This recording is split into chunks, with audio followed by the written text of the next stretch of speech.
வரைக்கும் இருக்கணும். உங்களால முடியும்.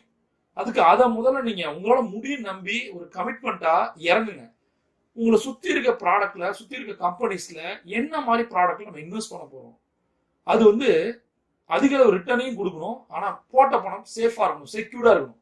இதை முடிவு பண்ணி தான் நீங்க இறங்கணும். எதுக்காக இதை நான் சொல்றேன்னா, சேவிங்ஸ் நிறைய வெரைட்டி ஆஃப் சேவிங்ஸ் இருக்கு. நான் போக சொல்லிக்கிறேன். எமர்ஜென்சி ஃபண்ட் ரொம்ப ரொம்ப முக்கியம். அது இல்லை அப்படின்னா மேபி நம்ம ஃபியூச்சர்ல அஃபெக்ட் ஆகக்கூடும். அதனால இன்னில இருந்து நம்ம சேவிங்ஸ் ஆரம்பிப்போம். வழக்கம் போல அவங்க சொல்றதுதான், நான் பேசுறத கேட்குறீங்க, முதல்ல நோட்ஸ் எடுங்க. டவுட் இருந்தா கமெண்ட்ல கேளுங்க. பிரபஞ்சம் கொட்டி தர காத்திருக்கு. நீங்க ஒரு champion. See you on top.